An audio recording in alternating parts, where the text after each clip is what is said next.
Magandang araw sa inyong lahat. Ako po si Shirley May Anyas from Grade 11 Benevolence at ngayon ay tatalakayin ko ang timeline ng kasaysayan ng pag-unlad ng wikang Filipino. Itatak natin sa ating utak na ang Kongreso ay gagawa ng mga hakbang tungo sa pagpapaunlad at pagpatibay ng isang wikang pambansa na batay sa isa sa mga umiiral ng katutubong wika. Unang taon, noong 1963, itinatag ni Pangulong Manuel Quezon ang Surian ng Wikang Pambansa upang mamuno sa pag-aaral at pagpili sa wikang pambansa. Tungkulin ng Surian ang pagsagawa ng pananaliksik, gabay at alintutuntunin na maging batayan sa pagpili ng wikang pambansa sa Pilipinas.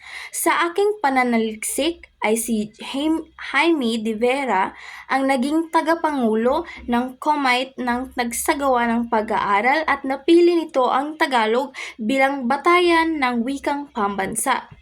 1937.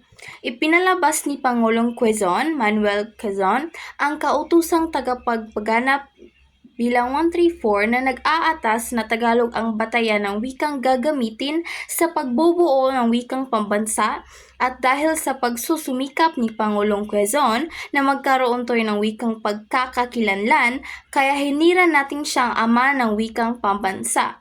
Si Manuel L. Quezon ay hinirang bilang ama ng wikang pambansa. 1959 at 1973.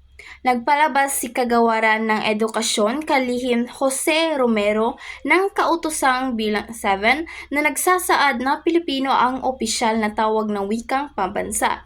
Sinabi din na 1973 konstitusyon noong kapanaunan ni diktador na si Pangulong Ferdinand Marcos nakasaad sa Artikulo 14 Section 3 na ang batasang pambansa ay magsasagawa ng mga hakbang tungo sa pagpapaunlad at formal na paggamit ng pambansang wikang Pilipino hanggat hindi ng pambansang wikang Pilipino hanggang hindi binabago ang batas. Ang Ingles at Pilipino ang manatiling wikang opisyal ng Pilipinas. 1987, ikaapat na taon sa ating timeline.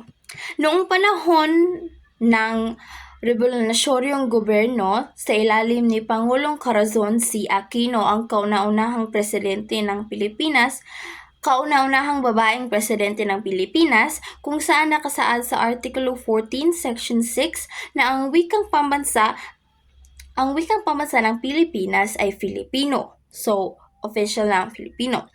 Samantalang nililinang ito ay dapat payabungin at pagyamanin pasalig sa umiiral na wika sa Pilipinas at sa iba pang mga wika.